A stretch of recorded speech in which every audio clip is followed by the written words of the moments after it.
अस्सलाम वालेकुम दोस्तों, मेरा नाम है अली और वैसे तो हमेशा की तरह मौजूद है दाऊद और आप देख रहे हैं क्रिकेट लवर अली शो, क्योंकि इसको देखना तो बनता है। याहू यानी कि आज पाकिस्तान को मिली है फतह, शानदार किस्म की जीत। तो इस जो वीडियो में हम डेडिकेटेड बात करेंगे जी पाकिस्तान की फतह के ऊपर और बात करेंगे शाहिद अफरीदी ने क्या कहा है, वहाब रियाज ने क्या कहा, क्या क्या पैगामात आए हैं, इसके ऊपर बात करेंगे। और बात करेंगे कि पाकिस्तान टेस्ट चैंपियनशिप में अब किस पोजीशन में आ गया है, अगर 2-0 से हराता है तो क्या नंबर हो जाएगा पाकिस्तान का, उसके ऊपर बात करेंगे। और बात करेंगे कि कल बड़ा मजे का इंसिडेंट पेश आया आमिर और आजम खान के दरमियान। आजम ने बड़ा आमिर को धोया है, वो क्या सीन है वो भी आप लोग से शेयर करेंगे। और कुछ आपको बताएंगे T20 के स्क्वाड में किन खिलाड़ियों के नाम जो है वो जेरे गर्दिश है, उसकी और बात करेंगे। तो अगर आप हमारे चैनल पर नए तो चैनल को सब्सक्राइब करके साथ बेल आइकन को बजाना ना भूलिएगा। तो बात का आगाज करते हैं दाऊद के साथ। तो दाऊद पहले तो आपको बहुत बहुत मुबारक हो, खैर मुबारक, सबको मुबारक हो। तो सबको मुबारक हो, हमने मुबारकबाद तो पिछली वीडियो में बता दी थी। हमारे फॉरवर्ड क्रिकेटर्स भी बड़े एक्साइटेड है जी, शुएब अख्तर के बड़े बयान आ रहे हैं, शाहिद अफरीदी के बड़े बयान आ रहे हैं। क्या कहा शाहिद खान अफरीदी ने? बिल्कुल, शाहिद खान अफरीदी ने कहा है कि इस तरह की विक्ट्री पाकिस्तान को बहुत ज्यादा शदीद जरूरत थी और घर में पाकिस्तान ने साउथ अफ्रीका को हराया। उनका मानना था कि हाँ थोड़ी स्पिन फ्रेंडली विकेट्स थी, लेकिन जिस तरह से डेब्यूटेंट नुमान अली ने गेंदबाजी किया उन्होंने मतलब छा गया और उन्होंने प्रूव किया कि पाकिस्तान के जो डोमेस्टिक के जो परफॉर्मर हैं, जो बॉलिंग अच्छी कर रहे हैं, जो बैटिंग अच्छी कर रहे हैं, उनके अंदर दम है। अगर राइट पर्सन को आप चांस दोगे तो वो परफॉर्मेंसेस दिखाएगा और वो बैट्समैन रन्स बनाएगा। जैसे फवाद आलम ने रन्स बनाए, बॉलर जो है वो विकेट टेकिंग एबिलिटी है उसके अंदर, वो विकेट्स लेकर देगा। तो काफी जो है चाहे शाहिद अफरीदी हो जाए, चाहे वहाब रियाज हो जाए, काफी सारे लोगों के जो है वो इस पे ट्वीट भी आ रहे हैं, काफी सारे लोगों ने बयान भी दिए हैं इसके बारे में। हाँ बिल्कुल, हमारी ट्विटर पे टॉप 10 बनी है और बननी भी चाहिए, क्योंकि इतने टाइम के बाद हमें विक्ट्री मिली है। काफी टाइम गुजर गया पाकिस्तान इस जीत की, मतलब हम देख रहे थे इस जीत को, तो काफी टाइम के बाद हमें ये विक्ट्री मिली है, तो बहुत ही खुशी मनाई जा रही है। साथ साथ अगर बात करें तो पाकिस्तान की इस टाइम टेस्ट चैंपियनशिप में भी नंबर 5 पोजीशन आ गई है। अगर मैं टेस्ट चैंपियनशिप का, वैसे पाकिस्तान का हमारे लिए होना चाहिए डांस, तो इसके बाद फिर मैं बुरी खबर सुनाता हूं। अभी आप अच्छी खबर कर रहे हो तो फिर मैंने कहा ये वाली बुरी खबर ना सुनाऊं, क्योंकि खबर ये कि मतलब पाकिस्तान तो अगर आप बहुत अच्छा भी कर ले तो पाकिस्तान तो टेस्ट चैंपियनशिप का फाइनल नहीं खेल सकता। वो तो पाकिस्तान को जाहिर बात है मिसबाउल हक और वकार यूनुस साहब ने जो इंग्लैंड के अंदर, ऑस्ट्रेलिया के अंदर जो गलतियां की थी, जो न्यूजीलैंड के अंदर जाके गलतियां की थी, वो हमें लेके डूब चुकी है। लेकिन फिर भी हम जो है वो नंबर 5 पे इस टाइम आ गए हैं। पाकिस्तान की परसेंटेज जो है वो 37 की परसेंटेज है। अगर आप नंबर 1 की बात करेंगे तो इंडिया की 71 है, इसके बाद न्यूजीलैंड की 70 परसेंटेज है, इसके बाद ऑस्ट्रेलिया की 69 है, इंग्लैंड की 68 है, पाकिस्तान और उसके बाद आता है 37 में। तो गैप काफी है, वो मोस्ट स्ट्रॉन्ग कैंडिडेट बन चुका है इसका फाइनल खेलने के लिए। हाँ इंडिया हो गया। इसके अलावा ये खबरें भी गर्दिश कर रही है कि एशिया कप से शायद इंडिया इस बार अपनी टीम विड्रॉ कर ले, लेकिन वो हो नहीं सकता क्योंकि तारीखें सेम आ रही है। अगर वो लेकिन इंडिया, न्यूजीलैंड और ऑस्ट्रेलिया की तो बराबर है। और उसके बाद अगर आप देखेंगे तो इंग्लैंड भी कोई इतना दूर नहीं है। ये चारों जो टीम्स हैं ये बिल्कुल करीब है, बिल्कुल इनके दरमियान फर्क ही नहीं है। कोई भी अगर एक भी अगर मैच जीतता है तो वो आगे पीछे हो सकता है, तो ये बहुत ही क्लोज इनका कंपटीशन रहेगा। लेकिन जो आप एशिया कप की बात करें, देखिए बात इतनी सी है कि अगर इंडिया टेस्ट चैंपियनशिप का फाइनल खेलने जाता है तो एक फाइनल ही होगा ना, वो एक मैच है, उसके ऊपर डेट्स आगे पीछे हो जाएंगी, वो कितनी मसले वाली बात नहीं है। डेट्स वो आगे पीछे हो जाएंगी, क्योंकि जाहिर है अगर पाकिस्तान या इंडिया अपने आप को एशिया कप से पुल आउट कर जाए तो फिर तो एशिया कप का मकसद ही खत्म हो जाएगा, क्योंकि फिर कोई खरीदेगा ही नहीं एशिया कप के राइट्स, क्योंकि कोई भी स्टार वाले फिलहाल उनके पास राइट्स हैं।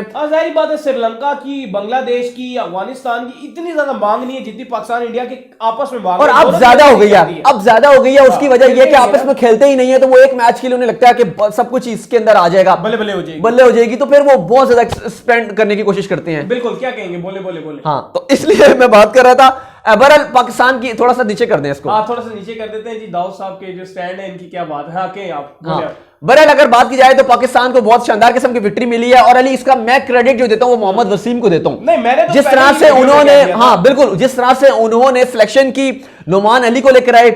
इमरान भट्ट की बैटिंग परफॉर्मेंसेस तो ठीक नहीं थी, लेकिन उन्होंने कहा था, जब इमरान भट्ट के हवाले से पूछा गया तो उन्होंने कहा था कि ये स्लिप फील्डर बहुत अच्छे हैं, और ऐसे ही उन्होंने जब कैच पकड़ा था शाहीन शाह अफरीदी की गेंद पे, बहुत ही डिफिकल्ट कैच था, वो बताया कि वाकई उस कैच ने प्रूव कर दिया कि वाकई मोहम्मद वसीम की बहुत ही गहरी निगाह थी, इतनी अच्छी, क्योंकि ये नॉर्दर्न के कोच थे ना, तो जाहिर है जब आप 6 टीम्स इमरान खान ने कर दी हैं, टीम्स की तादाद कम है, फिर ये नॉर्दर्न के कोच थे तो अपनी टीम के साथ ट्रैवल करते थे, डिफरेंट सिटीज में भी जाते थे, तो सारा इनको जो है वो बाकी ओपोनेंट पे भी नजर रहती है ना। जाहिर है सिर्फ आपको अपनी टीम पे तो नजर नहीं रहेगी, आप ओपोनेंट पे भी देखेंगे, तो ये चीज जो है वो फायदेमंद हुई बहुत ज्यादा, और उन्होंने वही सिलेक्शंस वही पिक किए, और ये फायदा में ये हुआ कि नुमान अली जैसे प्लेयर्स को चांस मिला, इमरान भट्ट को उन्होंने स्क्वाड में रखा और पाकिस्तान की इस टाइम जो है वो जबरदस्त विक्ट्री दिलाई है। बिल्कुल। अच्छा दाऊद, अब जो खबरें आ रही है T20 स्क्वाड के ऊपर, वैसे तो वो कल जो है वो प्रॉपर स्क्वाड भी आ जाएगा, लेकिन अभी तक जो खबरें गर्दिश कर रही हैं उसके मुताबिक ये आ रहा है जी कि जाहिद महमूद साहब आपके आने वाले हैं, शर्जील खान आपके आ रहे हैं, आजम खान से टीम मैनेजमेंट ने तय कर लिया कि हो सकता है कि उनको लेकर आया जाए।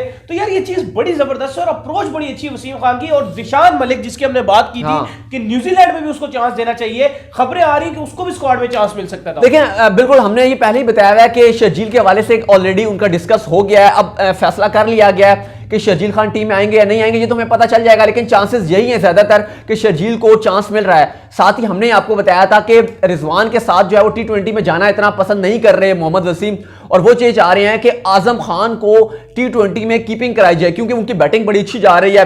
अगर आप T10 में देखेंगे वहां भी बड़ी अच्छी उनकी जा रही है। इवन देखिए ना, आमिर को मारा है उन्होंने कल, आमिर वो अगली खबर है हमारी, और एक चौका मारा है। और उसके बाद फिर आमिर का आपने रिएक्शन देखा था, आमिर जो है वो गुस्सा हो गए थे कप्तान पे। देखिए आमिर के हवाले से बात करने ली तो आमिर के हम बहुत बड़े फैन रहे हैं, जितना हमने आमिर के लिए किया शायद ही किसी ने किया हो, या कोई उनका डाई हार्ट फैन भी अगर हमारा जो व्यूअर है उसने भी शायद इतना ना किया हो जितना हम दोनों ने मोहम्मद आमिर के लिए आवाजें उठाई हैं, जितना हमने मोहम्मद आमिर के लिए किया।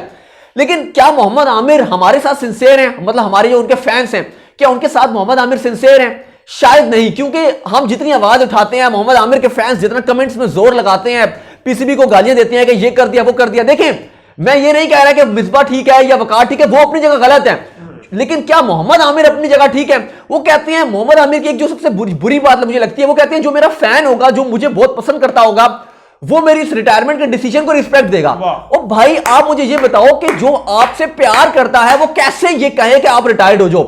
जो आपका फैन है, जो आपसे प्यार करता है, जो कहता है कि आप पाकिस्तान टीम में खेलो, वो कभी ये नहीं कहेगा, वो कभी भी ये नहीं कहेगा कि आपकी रिटायरमेंट से वो खुश होगा। वो ये चाहते हैं, जो फैंस हैं आपके, वो हमें मैसेज करते हैं, हमसे रिक्वेस्ट करते हैं, और हम भी आपको बहुत पसंद करते हैं, हम भी जोर लगाते हैं कि भाई आप अब टीम में आओ, लेकिन आप कहते हो जी कि मैं नहीं खेलूंगा, ये नहीं करूंगा। मेरे हिसाब में देखे तो आपको रिटायरमेंट नहीं लेनी चाहिए थी, आप थोड़ा सा साइड पे हो जाते, कहते यार अगर ये मैनेजमेंट तब्दील होती है तो मैं आ जाऊंगा, रिटायरमेंट मैं नहीं लेता भाई। हाँ, और सॉर्ट आउट करना चाहिए ना, मैनेजमेंट के भी अगर मसले मसाइल हैं तो आपको ऐसे नहीं करना चाहिए कि नहीं खेलूंगा। आप प्रूफ करें, आप स्कोर करें, देखें इस अवाम खड़ी होगी इस मैनेजमेंट के अगेंस्ट। अब फवाद आलम की भी तो मिसाल सामने, फवाद आलम को कितना क्रिटिसाइज कितना ज्यादा रोला डाला गया। फवाद आलम 10 साल बाहर रहे, इनसी ने क्या क्या स्टेटमेंट नहीं दिया उनके खिलाफ, लेकिन स्टिल वो क्रिकेट खेलते रहे। बिल्कुल सही बात कह रहे हैं। अच्छा दाऊद, बिल्कुल ये बात तो आपने बिल्कुल सही कही है, इसके ऊपर ये आ रही है, अजान हो रही है, एक सेकंड ब्रेक कर लेते हैं, अजान के बाद दोबारा ऑन कर। तो बिल्कुल बताएं जी। चलें, अगर बात की जाए अली तो ये पाकिस्तान की बहुत ही बड़ी जीत हुई है। 7 साल के बाद पाकिस्तान ने साउथ अफ्रीका को हराया, और एक मजेदार रिकॉर्ड भी है कि पाकिस्तान ने घर पे टेस्ट मैचेस जीतने की हैट्रिक कर लिया। लास्ट 6 टेस्ट मैचेस में पाकिस्तान 3 टेस्ट मैचेस जीता है, और 3 टेस्ट मैचेस जो है वो आखिरी के वो ड्रॉ हुए। तो पाकिस्तान पीछे तो हम उस तरह का क्रेडिट नहीं देते थे पाकिस्तान को, क्योंकि पाकिस्तान श्रीलंका से खेल रहा था, पाकिस्तान बांग्लादेश से खेल रहा था, लेकिन अब फुल स्ट्रेंथ टीम को हराया पाकिस्तान। ये बहुत बड़ी विक्ट्री है साउथ अफ्रीका के अगेंस्ट जो पाकिस्तान ने जीत लिया। अब इंशाल्लाह अगर पाकिस्तान दूसरा टेस्ट भी हराता है तो हम लगातार अपना व्हाइट वॉश कंप्लीट कर देंगे, और इस डिफिकल्ट टीम को, इस मुश्किल टीम को जिसमें सारे स्टार्स हैं, इस टीम को पाकिस्तान हरा देगा। और देखें अली, ये बात प्रूव हो गई है कि अगर आप डोमेस्टिक के परफॉर्मेंस को रिस्पेक्ट देंगे, अगर आप डोमेस्टिक के परफॉर्मेंस को रिस्पेक्ट देंगे तो वो फिर आपको रिजल्ट भी मिलते हैं। इससे पहले आपने रिस्पेक्ट नहीं दी, आपने मूसा को भी टेस्ट में खिला दिया, ऑस्ट्रेलिया में आपने नसीम शाह को भी खिला दिया, आप खुद भी जलील हुए। बिल्कुल आप जलील हुए। आप देखें जिसकी जगह बन रही थी आपने उसको चांस नहीं दिया, और जिसकी नई जगह बन रही थी आपने उसको खिलाया। देखिए मिक्स अप नहीं करना चाहिए। जो पीएसएल के परफॉर्मर हैं उनको आना चाहिए T20 टीम में। सही बात है, जाहिर है वो T20 का एक प्रेशर लेकर आ रहे हैं, T20 में जगह बनती है उनकी, आप उनको चांस दें। जो कायदे-आज़म ट्रॉफी आपकी है, जो उसके परफॉर्मर हैं, 4 डे के परफॉर्मर हैं, आप उनको टेस्ट में चांस दें, क्योंकि टेस्ट एक लंबा मैच होता है, टेम्परमेंट टेस्ट होता है यहाँ पे, बॉलर का भी बैट्समैन का भी। ये नहीं हो सकता ना कि आप पीएसएल का लड़का उठा के आप टेस्ट में डाल दें और वो आपको परफॉर्म भी करके देगा, उसकी वो है ही नहीं स्ट्रेंथ ही उसकी T20, आप खिला टेस्ट डे उसको। ऐसा ही ये वहां पे भी अप्लाई होता है T20 में। T20 भी कोई ऐसी आसान गेम नहीं है, वहां पे भी आपको T20 को T20 की तरह खेलना है। आगे 2 वर्ल्ड कप सारे क्रिकेटर डाल दो, अब्बास को उठा के अब T20 में चांस दो, क्या बनेगा? बिल्कुल ऐसा ही है। पढ़ के उसकी हालत अब रिजवान ही को देख लेना, अब रिजवान ने जिस तरह की कीपिंग की है इस सीरीज में, आईसीसी तक ने उनको प्रेस किया, और स्पेशली जिन्होंने एल्गर का कैच किया था, यासिर शाह की गेंद पे उड़ के जो आए थे, और रन आउट जिस तरह उन्होंने वनडे डूसन का किया था। देखिए इस बात में तो कोई शक ही नहीं है, ना ये बात डिबेट में आती है, नो डिविजन बात ही खत्म हो जाती है कि रिजवान इस टाइम बेस्ट विकेट कीपर है, best wicket keeper only in test. बिल्कुल ये डॉट लग जाता है इसके आगे कि रिजवान बेस्ट कीपर है, आगे डिबेट में भी चल जाएंगे। हाँ T20 उनका फॉर्मेट रिजवान की जो डिबेट आती है वो रिजवान की कभी भी बात की गई है या किसी ने भी क्रिटिक्स ने उसको क्रिटिसाइज किया तो उसकी खाली बैटिंग पे क्रिटिसाइज किया जाता था, जो उसने टेस्ट में तो उसमें भी नहीं किया, लेकिन उसके स्ट्राइक रेट पे एक्चुअली प्रॉब्लम होता था। कीपिंग में जो फिटनेस में जो रिजवान का कमाल है वो तो किसी का भी नहीं है। मैं तो रिजवान को, अगर आप कीपिंग स्किल्स देखेंगे तो मैं तो रिजवान को इस टाइम करंटली वर्ल्ड क्रिकेट में, इंटरनेशनल क्रिकेट में जितने भी टेस्ट टीम्स हैं मैं उसमें नंबर 1 रेट करता हूं। लेकिन जब बात आ जाती है कि बस आप टेस्ट तक महदूद रखें, जब T20 की बात आती है तो फिर नहीं, फिर आप रिजवान के साथ ज्यादती कर रहे हैं, अपने साथ नहीं कर रहे। वो तो चले आप खिला ही लेंगे, लेकिन आप रिजवान के साथ ज्यादती कर रहे हैं कि उसके ऊपर आप एक्स्ट्रा प्रेशर बिल्ड कर रहे हैं। सही है। तो अभी आप उसको टेस्ट मैचेस खेलने दें, और ऐसा नहीं है कि जो टेस्ट प्लेयर है वो कभी T20 का प्लेयर नहीं बन सकता। विलियमसन, हाशिम आमला, ये वो बड़े बड़े प्लेयर्स थे जो टेस्ट के प्लेयर्स थे और उसके बाद T20 में भी आके इन्होंने अपना लोहा मनवाया। तो वक्त सबका आता है, अपना टाइम सबका आएगा, लेकिन अभी आप जो है वो रिजवान को जो है वो आप टेस्ट मैचेस खेलने दें। और यही चीज वसीम के अंदर है, और मोहम्मद वसीम ने इसलिए ये फैसला किया है कि शायद रिजवान को, तो खबरें तो यहां तक भी आ रही हैं कि शायद रिजवान को टेस्ट के, माफ कीजिएगा, T20 के स्क्वाड में भी ना रखा जाए। वैसे मुझे लग रहा है कि शायद ऐसा तो ना हो, शायद T20 के स्क्वाड में हो, लेकिन क्योंकि जो खबरें आ रही थी वहां तक, यहां तक पता चल रहा था कि रिजवान T20 के स्क्वाड से भी शायद उनको आराम करवा दिया जाए और आजम को प्रॉपर चांस दिया जाएगा, या अगर होंगे भी रिजवान तो कहा जाएगा, टीम मैनेजमेंट को यह मैसेज दिया जाएगा बाबर एंड मिसबाह को कि आपकी फर्स्ट चॉइस यहां पर आजम होनी चाहिए, क्योंकि अगर वर्ल्ड T20 आ रहा है तो उसके लिए उनको तैयार करना चाहिए, हमें तैयार करेंगे मतलब आगे। तो उम्मीद करते हैं कि आज का हमारा शो आपको आएगा पसंद। अगर आप पसंद वीडियो को लाइक कीजिए, चैनल को सब्सक्राइब कीजिए, साथ लेके बेल आइकन बजाय दाऊद को फॉलो कीजिए इंस्टाग्राम पे दाऊद मौजूद है। बिल्कुल, मुझे इंस्टाग्राम में फॉलो कर लें, पे मैं मौजूद हूं दाऊद क्रिकेट के नाम से। कोई सवाल हो तो जरूर भेजिएगा। सुनते हैं नेक्स्ट वीडियो में, तब तक के लिए अल्लाह हाफिज़।